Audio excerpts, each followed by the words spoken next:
extend my welcome tonight to everyone. We have great representation from the various school districts in our proximal area, and I want to welcome our superintendents and other members from those school districts. I want to welcome all of you from the Unatego district and elsewhere, and I also want to welcome our two representatives, Senator Seward and Assemblyman Crouch. So thanks to all of you for coming tonight.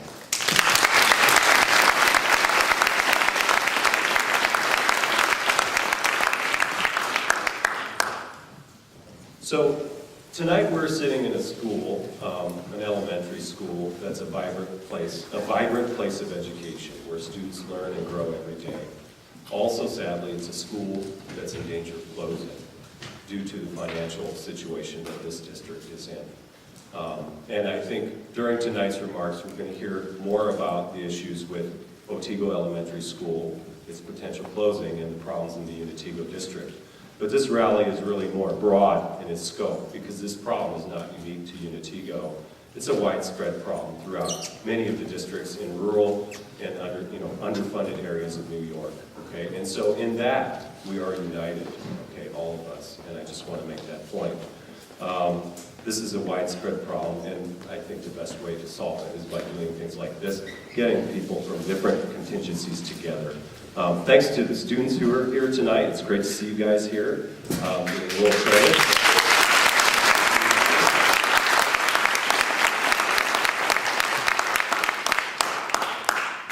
I also want to thank the Unatego Superintendent, Charles Malloy, for everything he's done for this district. And for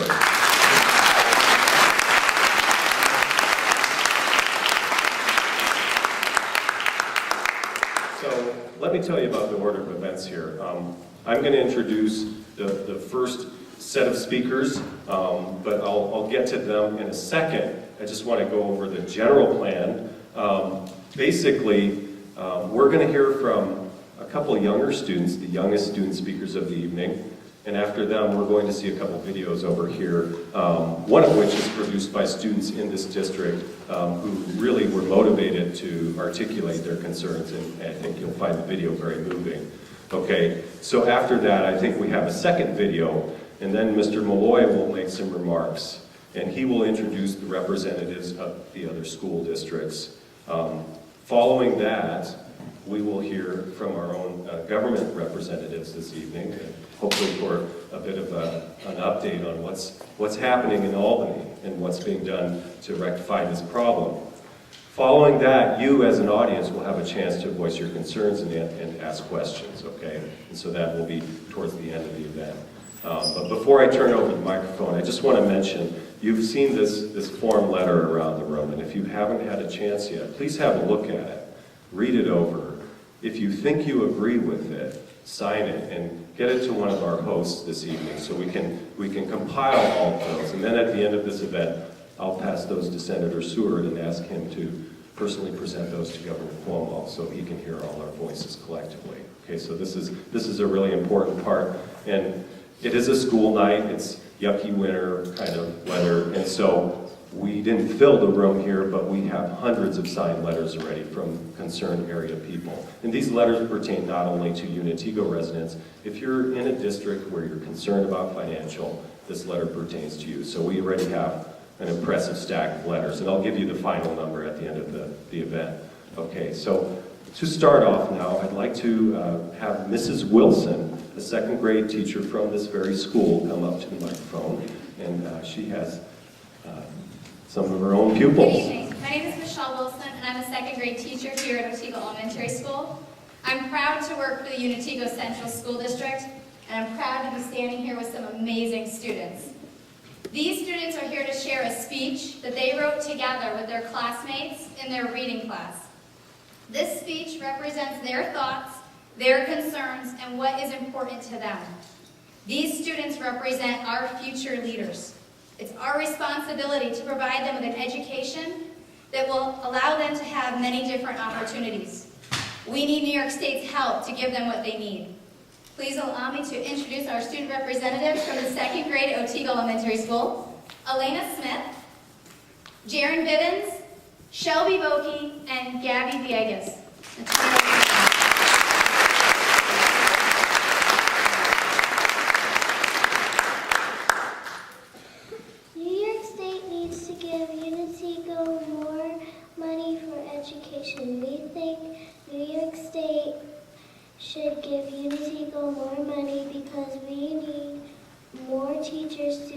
students learn.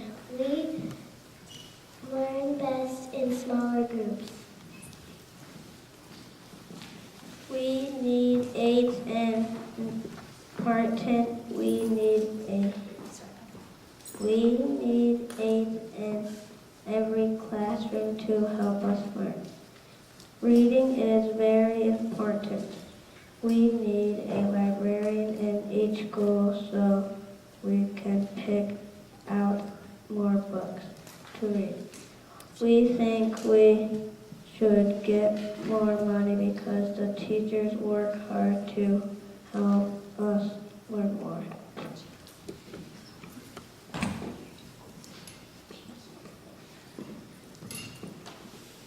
We think New York State needs to get more money to our school because we want to keep our school open.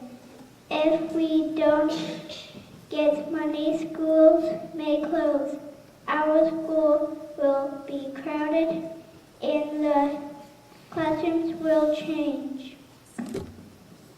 There will be more children and fewer teachers. Our district might cut classes, activities, teachers, and aides. It would be very bad because we would not learn the skills we need.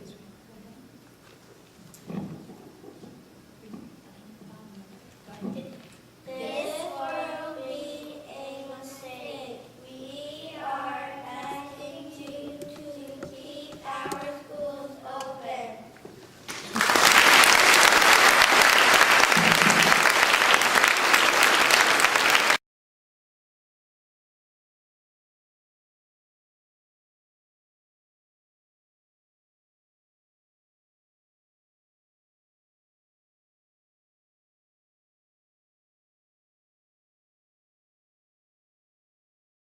Well, good evening, and thanks so much for joining us tonight. I want to do a few thank yous before I introduce all of our guests. Thanks to Brian and Brian Trask and Doug Titus for doing all this AV work. It'd be lost without them for sure. Katrina Clark, thanks for, you're here someplace. Thanks a lot for heading up that film from last year. When you come back and visit in 30 years, you're going to be able to see this video again. So thanks so much for your leadership. And I guess I'd like to plug our winter sports teams too. We had some pretty good success with boys basketball. Ran out of steam in the semifinals, but they provided a terrific amount of enjoyment for all the people that saw the way you played. So thanks very much. And we got a state wrestling champion this past Saturday, Kevin Thayer. Couldn't ask for a nicer guy, and what a job he did down at the States.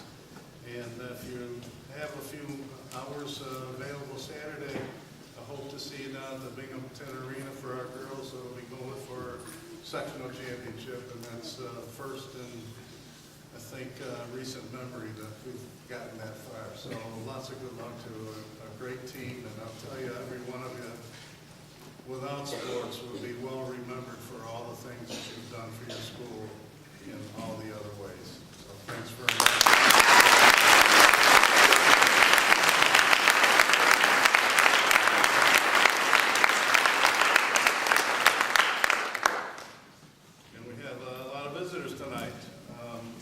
To introduce, first of all, Matt Sheldon from Morris, Superintendent of Morris.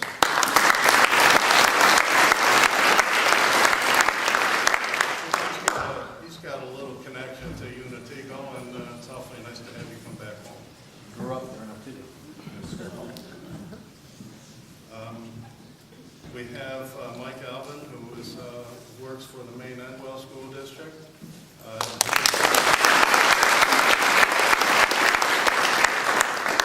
Before I invite him up to say a few words of welcome, I got to talk a little bit about that school district, Maine Endwell. Everybody heard of that place? I hope. A wonderful school district. I'm very fortunate. I had a nephew who graduated from that school district. And when he left Maine Endwell, he went to a college in Pennsylvania called Wilkes College. And in 4 years at Wilkes College, he graduated with majors in 2 different engineering, degrees in 2 different engineering programs.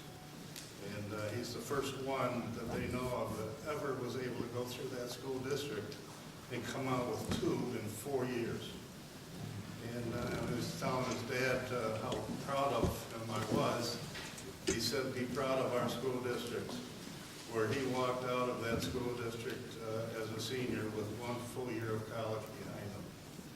And what a great program, and it scares me to think that things like that are in trouble, and the quality that we've been able to give kids may be going down. So without further ado, I'd like to introduce Mike Eldman from Maine Endwell.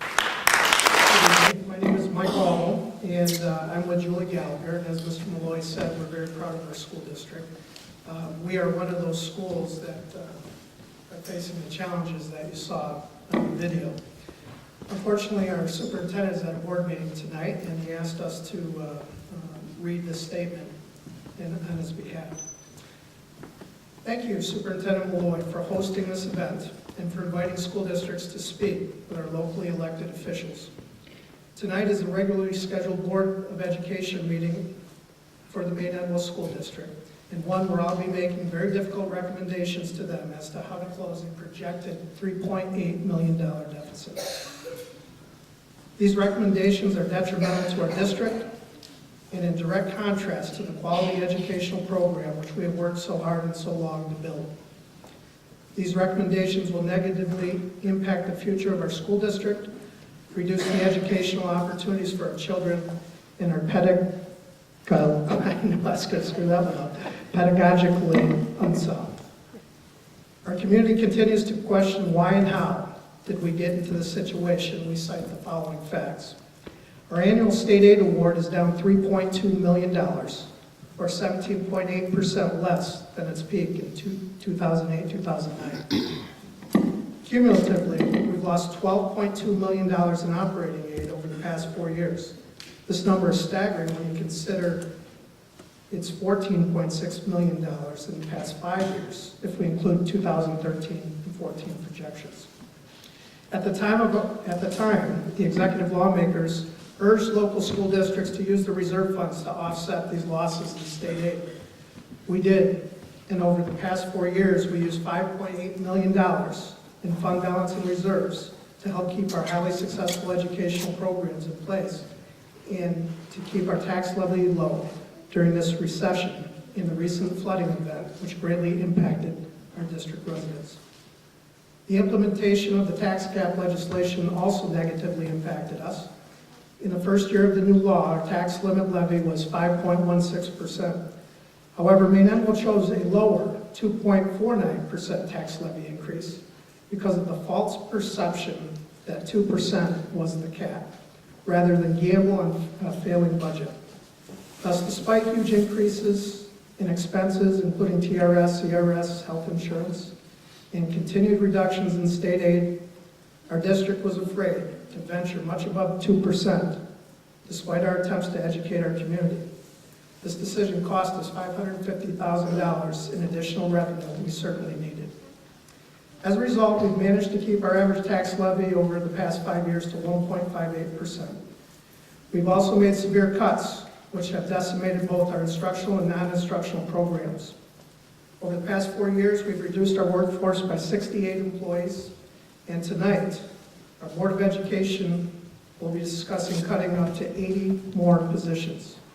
By June, we can expect our high-achieving school district to have lost approximately 145 positions, 54 of which are teachers. We're operating from the same playbook that many other school districts in upstate New York have been: use reserves, make surgical cuts, and try to keep the tax levy at a level which the community will support. We are at the end of the road. In closing, please consider the following. Reading, writing, and mathematics are critical for success. Students who fall behind in their early years are at a significant disadvantage, both academically and socially. A college education or an equivalent educational preparation program is essential in a global economy. Students today are competing for jobs with other students around the globe. If you agreed with any of these statements, then you know that the elimination of reading, writing, math support, the elimination of college-level offerings, the elimination of music, art, technology, the elimination of mental health support, and the elimination of athletics and co-curricular offerings is an equation for disaster. Please, we are asking you to understand the magnitude and the seriousness of the current state of our public education system in upstate New York. The continued underfunding of upstate schools, a tax cap that doesn't include any significant mandate relief, and a state aid formula that doesn't take into account the district's true poverty or wealth is an equation for disaster too. Recently, at a local legislative breakfast, our superintendent asked the Honorable Mr. Libis if the state had a plan for a school district that could no longer pay its bills, especially considering that a school district, by law, cannot file for bankruptcy. Mr. Libis's response, no, we do not have a plan. On behalf of the students of Maine Enwell and all the students across New York State, I implore all representatives here tonight to consider this question and ask yourself and your colleagues what the master plan is for financial and educational insolvency. To quote President Barack Obama during his prayer vigil for the Sandy Hook Elementary victims, it comes as a shock at a certain point where you realize no matter how much you love these kids, you can't do it by yourself.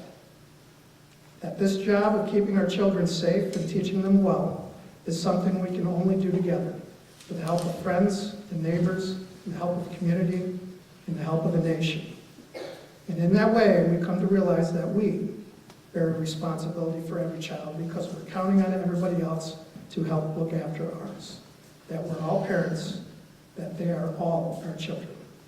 Thank you for your time and consideration. Jason Andrews, Superintendent at Windsor. Jason has gone from the youngest board member in New York State, seems like only yesterday, to superintendent of a great school district. Thanks very much for inviting us to be here. I'm not feeling as young anymore. 8 years of this job, and I'm graying quickly. Really pleased to be part of this, and thank you to a group of teachers and administrators and board members from Windsor for coming here. You know, we have a similar story to all the other districts in the region. When we look at massive cuts, we've lost over $8 million. The gap elimination assessment, 3 years, scheduled to lose another $2.5 million. We've cut 44 positions, really in the same boat. But I'm not going to talk about really those numbers so much as what I believe this to be a civil rights issue. This is really about our part of the state and our students, my kid, not having the same opportunities that we have had and that people in other parts of the state have. When we look at this type of a situation, this is really what revolutions are made of, where we're having two classes of citizens in New York State. The things that we're forced to cut are at our core. That guarantee of a sound basic education really is something that's in jeopardy here. There are other parts of the state, and it's terrific that they have the means and the opportunities to offer the types of things that they do. But when districts are grappling, should they drop from 6 to 5 foreign languages, and there are districts in our area that are trying to keep 1, it's a civil rights issue. Our kids will not be prepared to go into the same types of programs. We really are having a system of haves and have-nots. And this is going to impact, not next year, this isn't just a 1 year or a 5 year, this is going to impact a generation. Education has always been the great equalizer. And really we're now in a situation, I think, where equality is something that students in our area are not going to have. And so, you know, we're fortunate to have great representatives, but we need our voices to be heard. We need people that are from this region to stand up for not just today, but for our future. so that we can really fulfill that obligation that's in the Constitution to provide all of our students in New York State with that sound basic education. I think if we continue down this path, we're going to be facing the consequences of these decisions for a full generation to come. And so I think it's important that people realize that story, and really that we look at what is fair and what is equitable in New York State. And I know what's happening in my district and what's happening in all of yours is not right. It's not right for kids, it's not right for our future, and something really has to change. This can't be about politics. This really has to be about human rights. So I would respectfully ask Senator Seward and Assemblyman Crouch to urge their colleagues really to look at not just, let's restore a little aid. That's not what this is about. This is about really reframing our system and starting over with something that makes sense and something that's equitable, something that's fair, something that we can really protect the future of our students. So thank you very much. Joined by some of my colleagues from DCMO BOCES, and I'd like to introduce John Rest from Green, who's joined us. I think you've heard from several people. Green, we're facing the same situation. In the 4 years, I started 4 years ago, and I left the principalship to come to the superintendency, not realizing that this job has been about pinching pennies, finding those, I think as someone mentioned, surgical cuts. They're not that surgical. We have cut in a district a $23 million budget. We've lost over $4 million in aid in the 4 years I've been there. We raise annually about $6 million from our levy. That's all we raise from our local levy. In the past 4 years, I've cut 48 positions. Went from a staff of over 240 to just about 200, just 250 to just under 200. I shared with the K-12 faculty, this is the last thing I'll share with you and our legislators today. I shared with the K-12 faculty this year, as we in finalized numbers today, so they're very accurate. The difference between our anticipated revenues and our anticipated expenditures is $1.3 million. $1.3 million, again, we're looking at further, in addition to the cuts we've made, at further staffing cuts, spending reductions. But here's the point that I wanted to share with everyone, and I shared this with the K-12 faculty about a month ago. If I eliminated all non-mandated programs, that includes athletics, extracurriculars, kindergarten, all the courses that are not required for graduation under New York State regulations, I can't balance my budget. I can't come up with $1.3 million. I'm going to get close, and the rest of that will come out of reserves, but then that leaves me in the same situation next year. So this is not sustainable. And I agree with Mr. Andrews that it's not just about finding some additional money.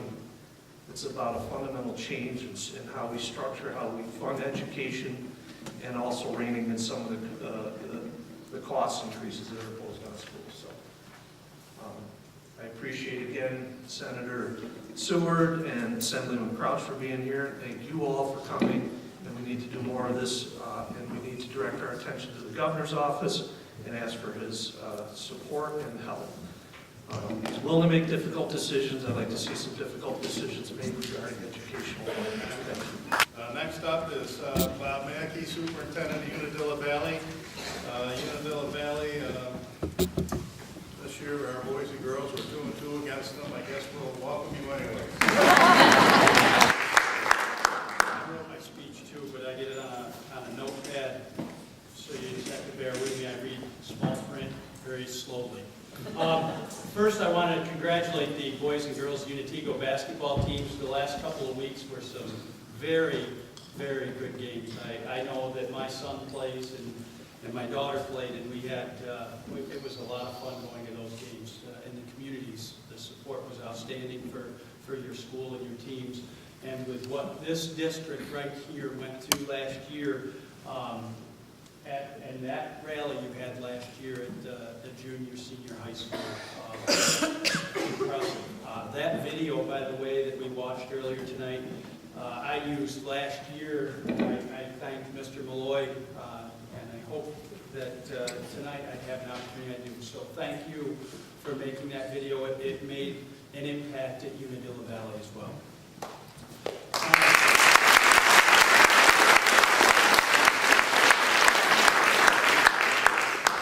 Probably by the time you're done, if you've been adding up the numbers in this room and the gaps that we have in our budgets, it's going to be pretty substantial. Ours is the lowest we've had in 4 years.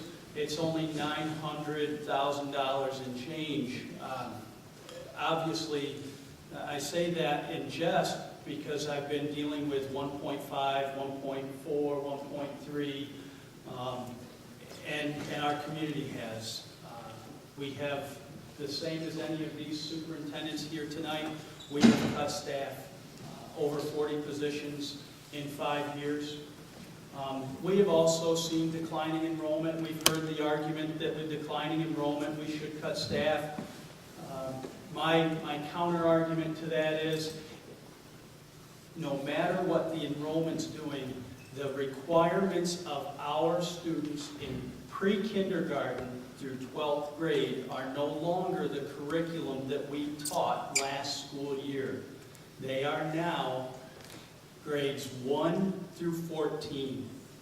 When our kids leave high school, we have an obligation to make those kids the equivalent, in essence, of what you would get after you leave a 2-year school if you graduated last year.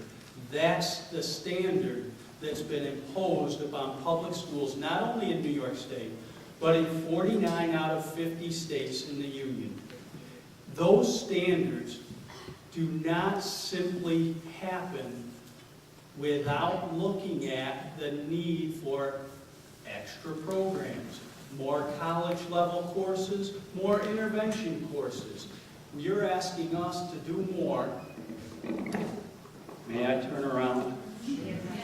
We are being asked to do more with a whole lot less when it comes to key resources. You've heard about money. Human resources are huge. I cannot continue to cut staff and meet these new standards. So that said,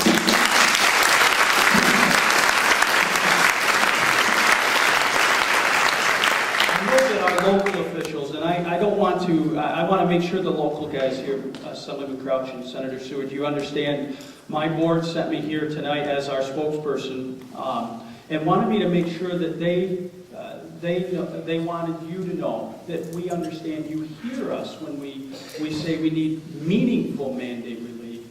We need equity in funding because our kids, I heard the word screw up, our kids are getting the shaft. Rural New York is suffering.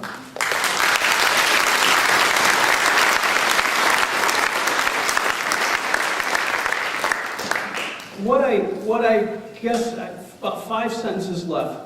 More than ever right now, we need a movement. A movement from Albany in job creation. A movement from Albany to create equity in funding for public schools. A movement to incentivize regional schools to understand that regional schools can't be limited to 912. They can't be limited to BOCES districts. Rural schools can make the right decisions given the opportunity. But when you have legislation like Senator Flanagan's bill, that will bury those of us who are on the outskirts of BOCES. We are far away from the center of our BOCES, but we're very close to 4 school districts who are very similar. And we should not be penalized because we want to see what we can do together.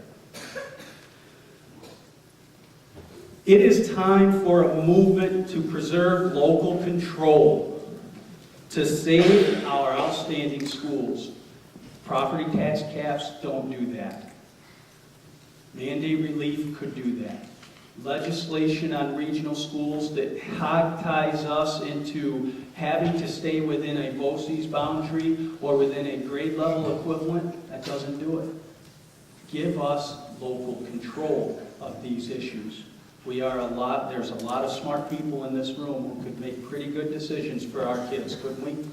Thank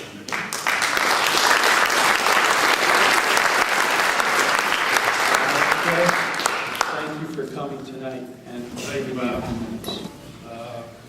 Next on the agenda is Oxford Superintendent Dave Richards. We're lucky that Dave is here tonight. He's also a resident of our district, and so he's got some vested interest in us too. So, Dave. I really wasn't prepared to speak tonight, and I'm not going to give you any numbers. You've had enough numbers tonight. And suffice it to say that we're all in this together. And that's why I'm here, to show you support from the Oxford Central School District, to show you that as a resident, I am concerned about our district. I'm also here to hopefully send a message to Assemblyman Crouch and Senator Seward. A lot of people have asked for a lot of things tonight. People have asked for more equitable funding in education. People have asked for restoring the gap elimination adjustment. People have asked for mandate relief. They would all be wonderful. But I'm going to end by saying, at least give us something. Thank you. He's our close neighbor from Franklin. Good evening, and thank you for the opportunity to speak. I'm probably going to take an unpopular position because I don't personally care for regional high schools. I think putting our kids on buses and shipping them to another place takes an awful lot of opportunities away from our kids. And I feel a lot of our families will not be able to take their kids after school activities and stuff will probably no longer be available to some of them who have to travel 15 miles to another school district, another district, to have their kids play. And then what are they going to do for 2 or 3 hours while their students at practice? I don't see that as the answer. New York State, the governor believes that there's too many schools in New York State. Well, over 100 years ago, of course, there was 12,000. Drop that number down to 700 now.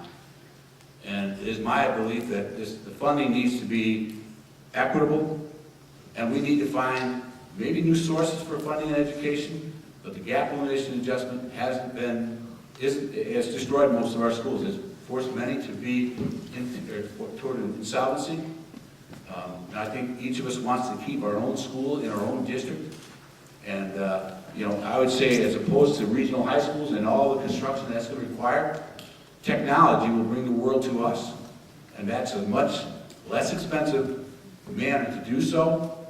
And it would keep the schools in our communities. And most of yours, as Unatego in Franklin, my school is the heart of that community. You take that school out of there, you destroy the community. It will be a death sentence. And there's research that states that. I'm going to end at that. I appreciate the opportunity to be here. I realize you gentlemen have a tough job, and I thank God I don't have it. Mine's hard enough. But I do think that one thing we all need to do is start being very proactive and write letters to our governor and get him to understand our kids are important to all of us. Thank you. With the predicament we had last year, I felt very alone. It seemed like we were really leading the pack in terms of financial problems. And this year, I don't feel quite so alone. We have an awful lot of people that are in the same boat we are. And I sure thank you for coming up here to support us too. After listening to 6 superintendents, probably the last thing you want to do is listen to another superintendent. So I am going to give this microphone up to our spokesman, Ryan Carson. Ryan is a junior, and he spoke at a rally in Albany in December. He's going to go back up next week to speak again, and he's got some very interesting things to share with all of us. So it's a pleasure to introduce our guy. Hi, we're going to start with a little skit by Eric Hartshorn and I, and then we're going to go on and I'm going to give my remarks. So Eric, if you can come on up. I'm the state government in this skit, and I'm not a very nice person in this skit. And he is the rural school district. You're going to do a job for me, and I'm going to pay you $10. Okay? First week, $10. Thank you, Mr. Carson. Second week, $10. Oh boy. Thank you, Mr. Carson. Third week, $10. Getting better. Thank you, Mr. Carson. I think the fourth week we should pay you $5. Well, that's not nearly enough. How am I going to feed my kids? You can take what I will give you.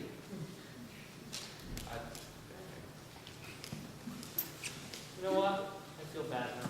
I'm going to give you a raise to $6. Well, I mean, this is better, but it's still not enough. You will take what I will give you. And that's it. That's what they've been doing to us. There's an old Greek proverb: a society grows great when old men plant trees they know they will never sit under.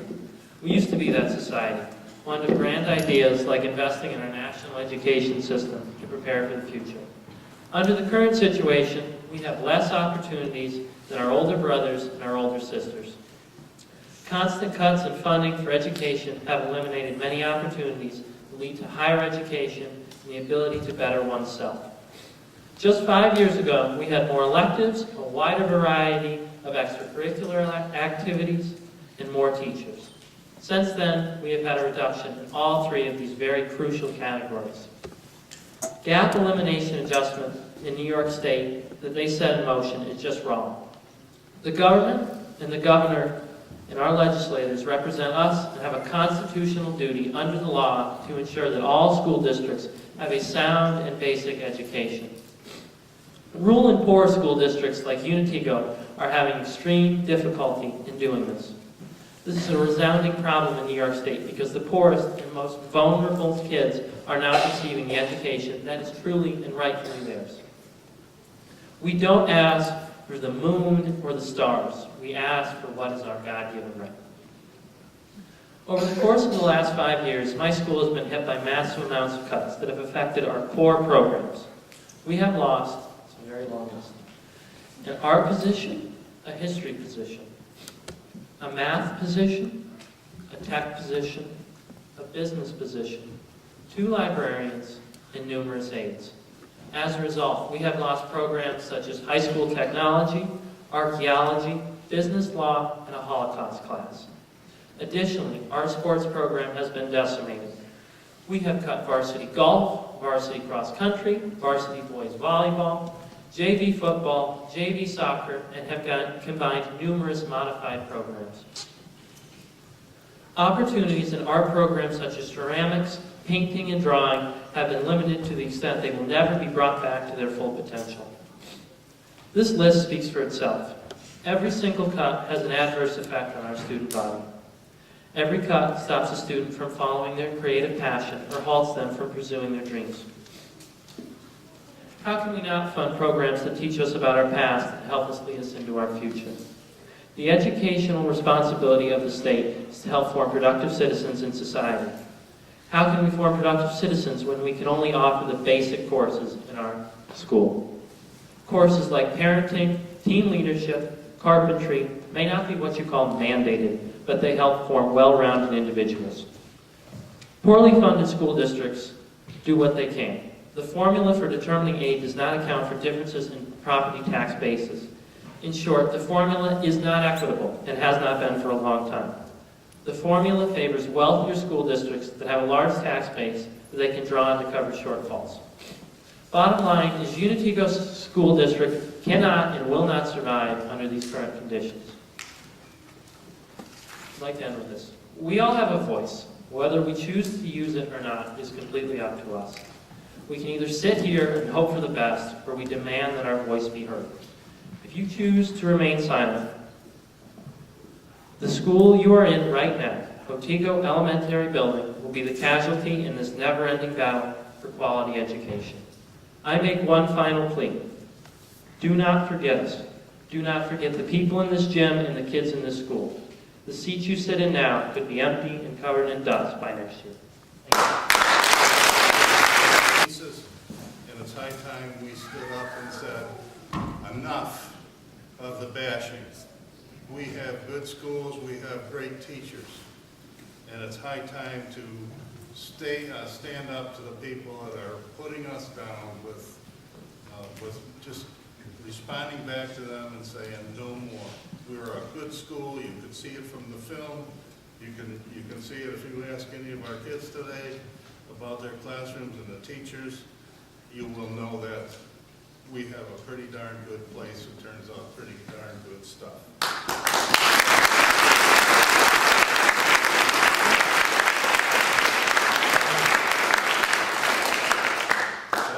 I encourage you to do the letter writing, but also if you can put a little paragraph in there about come and support us, don't try to rip us down. And the other item that I want you to be aware of is our APPR. I know you've heard those terms, the new evaluation system for teachers, which takes hours and hours on the part of the teacher and hours on the part of the administrator.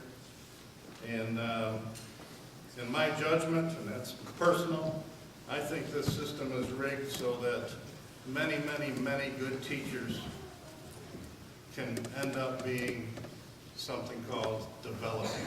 Can you imagine being in your job 20 years and having somebody say to you, you're developing, keep up the good work. You know, very similar to you, Senator, you have been reelected, I think, a dozen times.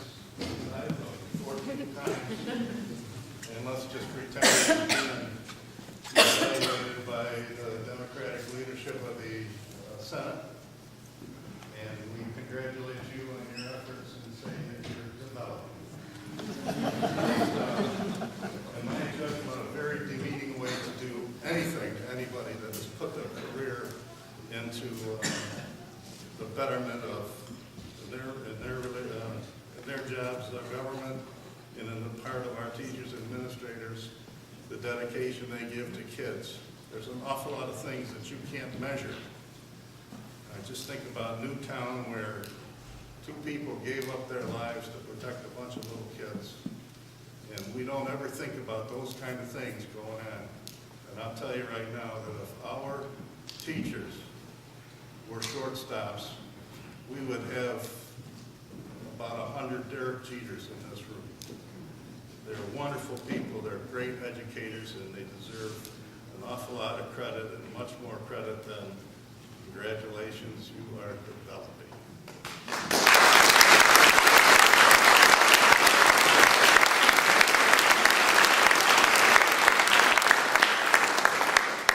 Now we'll get on with some remarks from our legislators.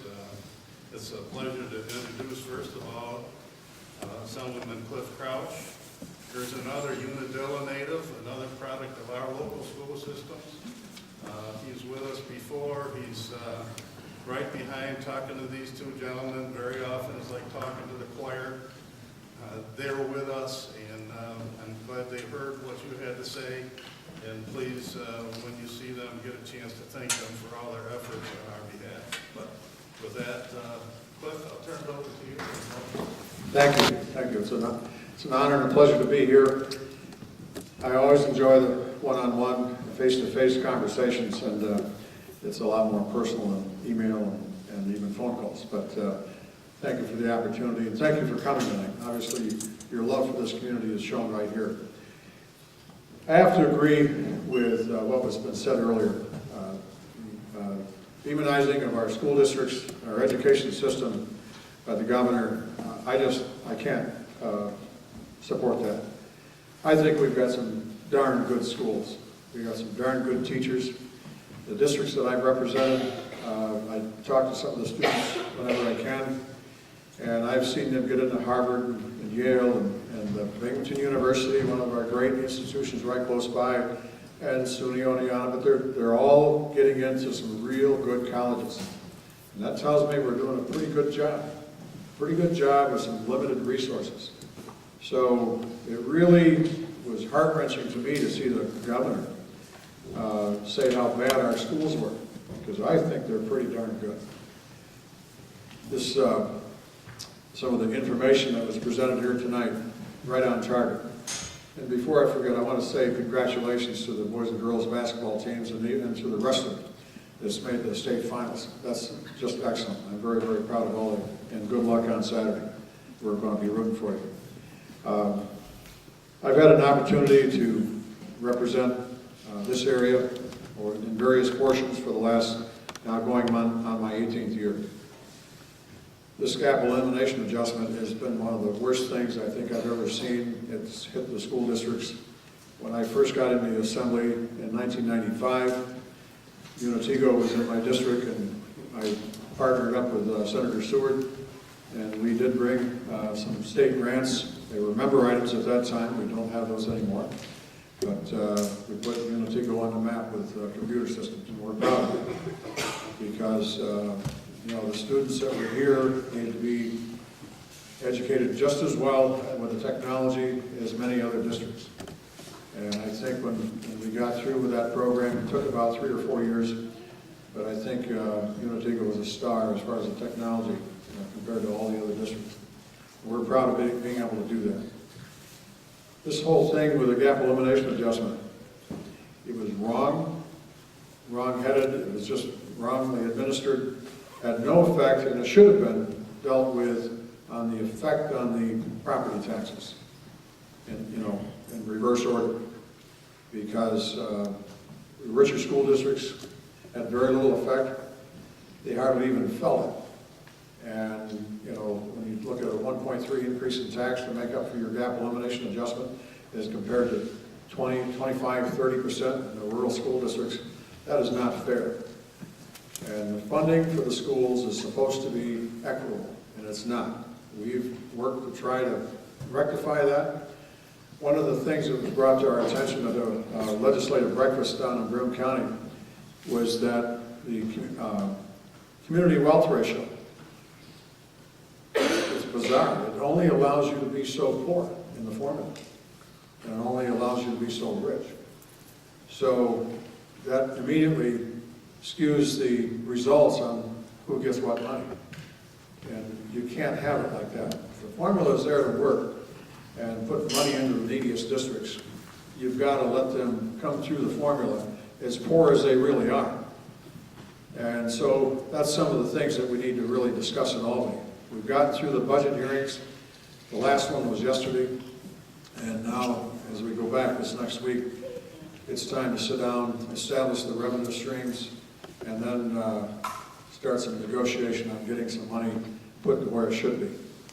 And I know Senator Seward and I will be strong supporters of trying to get as much money driven back to the neediest of school districts as we can. We were successful in doing that last year. You know, we had a community meeting like this last year at Unatego, as well as talking to a number of our other school districts. And the real effort had to be put in dragging that $200 million from the governor's pot that he had for efficiency grants and so forth, getting that $200 million put back in so it could be driven to the neediest of schools. And we were successful in doing that. We need to do a similar thing this year and see if we can find even some more money. I'm not sure what we'll be able to find, but I promise you we're going to try, because we have to preserve some of these programs. I'm very concerned about the equitable education of our students as we look across upstate New York compared to what we're seeing down the island and the richer districts, because those kids have a much better opportunity, and it shouldn't be that way. It shouldn't be that way. Our support's going to be behind you boys and girls to do whatever we can to get the education dollars flowing here and get this school back on the map and back into full solvency, as well as all the other schools in our districts. We've got some great talent up here in our superintendents. I've talked to all of them, and I'm very proud of what they've done. They've had some hard choices to make. Cutting teachers and cutting, you know, $1 or $2 million out of your budget, that's a very, very painful process when you know what you've worked hard to build up over the years. You know, the good programs and seeing students go through good sports programs. I'm a firm believer that sports, arts, has to be part of that education, because you learn a lot of just, you know, camaraderie, pulling together, teamwork, arts programs, some people in music programs. You know, there's, when are you going to, you won't know if you're going to stifle some type of an artist down the road, maybe a music major, because all of a sudden you didn't have that program. Somebody that actually makes a living in music, writing music or performing, or some of the greatest Rembrandts. We don't know if we've stifled that by not offering it. And I'm a firm believer that we need to get the technology into our classrooms and save on bricks and mortar. Because we want to preserve our rural schools. We want to preserve our communities. And I think we, as a state, should be a #1 commitment to step up and make sure in our smallest of school districts that we've got this technology there. They can have that special course that's being offered somewhere far away in a better school district, richer school district, and that student or students in Franklin can have that opportunity as well. That's our goal. Thank you for coming, and write those letters. You need to let the governor know that, you're mad as hell and you're not going to take it anymore. Thank you. But not least, I'm certainly proud to be able to introduce Senator Jim Seward. I think I've known Jim since about 1986 when he first was elected. He's had one job. I think I've had about 9. One of the few people in the room that knows that I could never keep a job. But wherever I've been, he's been my representative so much. I could always depend upon him to support us and our needs. And thanks to many opportunities for bullet aid, he's helped a lot of my school districts that I've been in. And I certainly appreciate it. And I've had some recent talks with him, and I know he's working hard to protect us now. Very anti-gap elimination, which is our nemesis. And then the only thing, I'm only asking for one thing now, a very simple thing, and that's $1 million. Jim's going to tell me how I can get it. Thank you, Chuck. I didn't bring a checkbook tonight, but we are working on it. First of all, I want to just say I'm delighted that we're having this meeting here tonight here at the Unatego Elementary School, because my daughter was an elementary education major at SUNY Oneonta, and she did her student teaching in this building, and she just loved this building, the atmosphere and the quality of education here at this building. Impressed her a great deal, and she's now a first grade teacher up in Worcester. But she got her start right here at Unatego Elementary with all of you. I want to say that, at the beginning of the year, every year, I tour my district. It takes me about 3 days to do it. I have press conferences around the district talking about my priorities for the new year. And in the beginning of this year, 2013, I boiled my 3 priorities. Being number 1, economic development and job creation, because we have so many students here tonight, and I want to make sure that when they complete their education at whatever level, that there is a good job and a career waiting for you right here in upstate New York. I'm tired of our kids having to leave upstate New York just to get a decent job. That has to stop. And also, the second priority was mandate relief. We did the tax levy cap. We've got to finish the job and honor the pledge and the promise that there would be meaningful mandate relief. That has to happen in 2013, as far as I'm concerned. And thirdly, a more equitable distribution of our state school aid to better fund the districts that need it the most, that is in the lower wealth areas of our state. And unfortunately, that describes our area by and large, lower and average wealth communities. This, what brings us here tonight, really started back in 2008 when the bottom fell out of our economy nationally. And we in New York State were hit particularly hard because that recession was caused pretty much in the financial services sector. And that hits us in New York and our revenues very, very hard because we are the financial capital of the world. We get 20% of our state's revenues right now, lower Manhattan.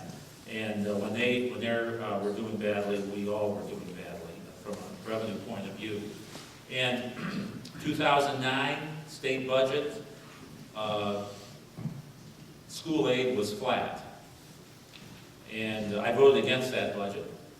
2010 budget, that's when then Governor Patterson came in with this gap elimination adjustment, which has been our nemesis, been described.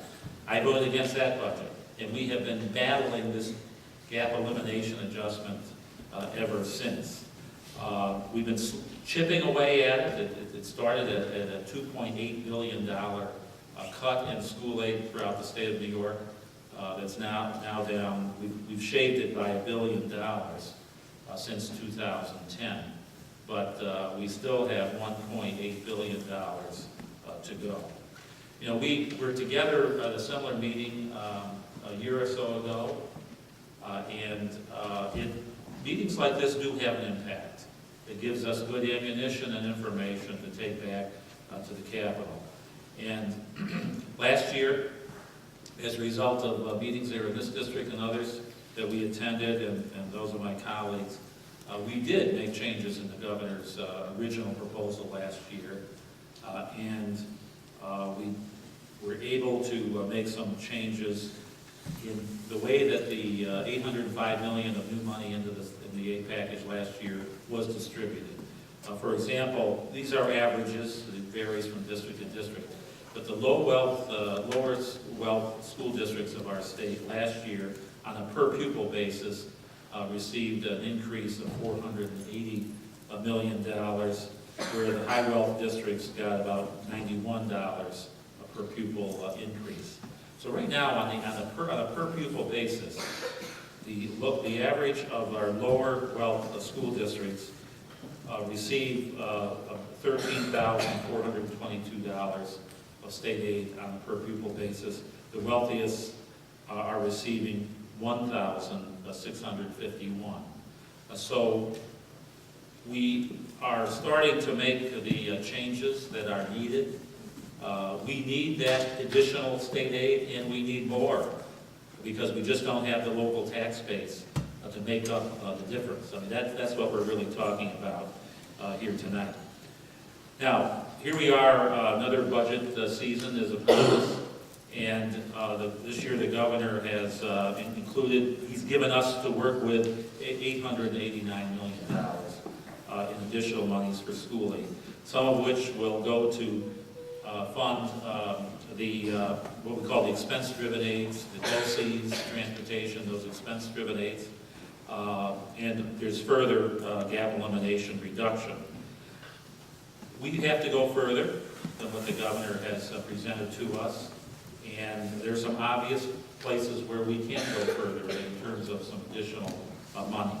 Now, he has included some undesignated money, a pool of $203 million in what he calls a fiscal stabilization fund, which is undesignated. Obviously, that is, I can assure you, that is the money that we will distribute to the school districts, and obviously we're going to be fighting for the school districts that need it the most, and those are the ones we've heard from tonight, and those like you. There's another pot of money, $75 million that the governor has included in his budget to fund on a competitive basis some of these new initiatives that he's talked about. Longer school year, longer school day, universal pre-kindergarten. Now the students here may not appreciate this, but these are all good from an educational point of view. But at a time when we're not covering what we have in place now, it's ill-timed and inappropriate to spend $75 million on a competitive basis. You may not ever see this money. You have to compete for it. It's ill-timed and inappropriate to set that kind of money aside at a time when we can't cover what we have in place now. So I'm going to be fighting to take that $75 million, also make it available to distribute to the school districts that need it the most. Now, on the mandate relief question, I mean, the governor has made a vow toward mandate relief in terms of eliminating these various and sundry reporting requirements that are on the backs of local governments and school districts. Now, if we adopt this, and I certainly hope we will, the state agencies, including the State Education Department, will have to go before a mandate relief commission to convince that council that these reporting requirements are necessary and needed. Hopefully we can weed out some of these that are very expensive. He's offering a new waiver option that could be obtained through the State Education Department for special education, where the programs here in New York exceed the federal requirements. We're looking, obviously, under the law, we need to educate the special education students of our state, but let's give our school districts a much more flexible way, let them come in with innovative approaches to do that, perhaps meet the objectives in a less expensive way. More flexibility. That's a form of mandate relief. Hopefully there's some hope there. He's also eliminating some internal audit provisions for the smaller school districts under 1,000 in the student enrollment. You know, we're looking to up that number. And he has provided a plan. This would be a local option of capping the pension contribution level at this year's rate rather than with the expected, with the increase, which is quite dramatic for most of the school districts. So these are beginnings of some mandate relief. Now I want to go further than that. There's a lot of discussion in the Senate. I can tell you, we think that school districts that are succeeding, we've got to figure out the best way to measure that. Could be by graduation rate, it could be test scores, but we say that the schools that are succeeding in New York State, we should lift all the state mandates off your back. If you're doing the good job, why not, why punish you with unfunded mandates? And we think that there's some hope of doing that as well, going much, much further with mandate relief. Now, our meeting here tonight is very good timing because we are getting into the budget-making process in earnest. I serve on the Senate Education Committee and the Senate Education Budget Subcommittee, and I will be in the middle of all of these discussions, at least on behalf of the Senate. And I can assure you that we are going in the direction of freeing up additional monies that I've outlined here tonight to be directed to the school districts that need it the most. And also, we are looking to be much more serious than the governor has been in the past on the mandate relief question to help local school districts control expenses. We are in the fight of our life. I hear from many school districts both financial insolvency and educational insolvency. You know, you can be insolvent from a financial point of view, but educational insolvency is just as bad if you've got the school door open, but you're not offering a decent program for our students. Neither of those options, believe me, I want any of my school districts to face. And it's not right for our kids, it's not right for our communities.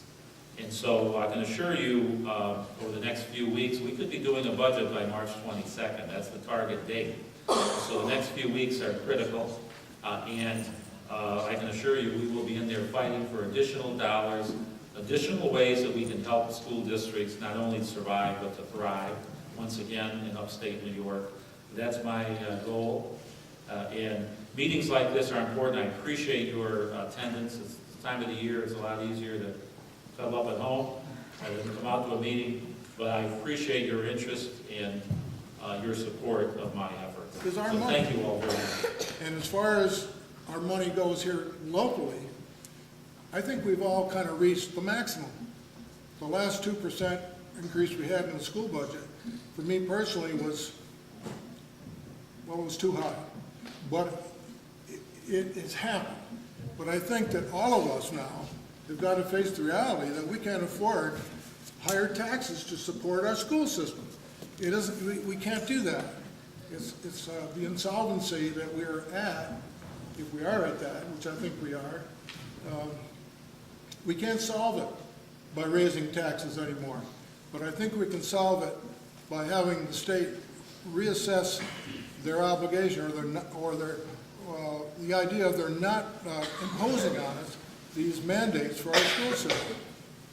Now, I don't know what the rest of you think about that, but if that could eliminate some of our money that we're not getting, or let's put it this way, if we're getting money that from the state, which I'm a little bit excited about this, sorry about that, but I remember at the time, I think at those meetings we had, that one of the problems was the state and federal government was not subsidizing. And when the subsidies went away, the burden fell on the taxpayers. So consequently, if we can eliminate these impositions by the state and not have to adhere to the mandates financially, that sounds like a good idea to me. So I just want to thank all of you, myself, for coming down here tonight. Thank you, everyone, and I hope that we can resolve this problem in an amicable way. I like what I heard from our representatives. Senator Stewart mentioned about the mandates, and you know, between the two of us, we usually tag team anyway, so one doesn't mention something, the other one does. But I agree. I've been in the Assembly for 18 years. Jim's actually a senior member here, but I'm the one with the gray hair. When I was in county government, that was one of the things that we worked hard on, because we were, as a county government, we were getting killed by state mandates. And the first Governor Cuomo said that he was going to do a pilot project on how to reduce mandates, and we're going to pick, I think it was 6 counties. Well, it ended up being a farce, but we pulled together in Chenango County business and schools and just, local governments. We ended up hand-delivered to Albany a 1-inch thick, basically a book of mandates that we were requesting. We would like to work in a pilot project and get some relief on that. Well, again, it turned out to be a whole farce, and he would be straightforward. He just did it for political, rhetoric at that point in time. But we've been saddled with more and more mandates every year, not only from the legislature, but from state ed, or some other part of government on businesses or whatever. And it's been tough to try to keep pushing back on it. And all of a sudden, we're saddling him with extra responsibility of evaluating the teachers. And I just talked to a superintendent today. Excuse me. He's just about to be taking a position as the principal. He's a vice principal down in the school district. Gentleman used to work for him, graduated from Oleana School. He's now will be soon a principal out in New Lebanon School District. And we talked about the mandates and the imposition of the evaluation on these school districts. And he said, as you take a school district that doesn't have a principal, the superintendent's doing both jobs, who's really going to be doing the evaluation? That was my question on the floor when they voted on that. You know what the answer was? They said, well, they've been contracted out. And my question then was, are you sending them some money so they can do that? The answer was no. So, there's a real disconnect with some of the legislators of what we have to deal with in our rural areas. We fight to make that point all the time. But, excellent point. We're just mandate relief, mandate relief, mandate relief. I've been very, very disappointed on really what's come out of the governor's proposal for mandate relief so far. It's got to be a lot more aggressive and a lot more broad spread, because, you elect your board members here in this community, your school board members. We're all elected officials, and whether it's your town supervisor, your school board member, or your state legislator, we ended up being responsible back to you, to the voters. If you don't like the way your town government is run, you get active and you change the administration. If you don't like the way your school's run, you have an opportunity to change the administration, the school board. And so I've been a proponent right along saying, Albany ought to step back, loosen up the reins, and let the school board, in conjunction with the superintendent, run the show. Let them be responsible to their community. That's where their heart is. That's where they're headed. And get the hell out of the way in Albany. So, thank you. No answer to this. I don't know if you're willing to share it, though. What got the governor so mad at education? Was there some incident or serious incidents? Because he has just said all those things. I think it was a soundbite. That's my opinion. Soundbite.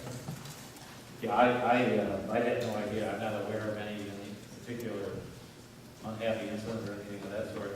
But I have been, Some superintendent didn't key his car or something. I don't know. That's a good idea. Yeah. We own his cars. Yeah. I think there may be a couple of state police around this car. But no, seriously, I have no idea. But I do know this, in listening to some of the governor's rhetoric here, that he apparently has no idea what a small town school is all about. When he talks about huge reserves, overpaid superintendents, flush situation. Long Island, Yeah. His exposure apparently has been to a very wealthy school district versus what we have in this area. And to my knowledge, I don't recall the governor ever even visiting a school, at least in a area. I mean, I could be wrong here. To my knowledge, I don't think he did. And he really ought to. He really ought to.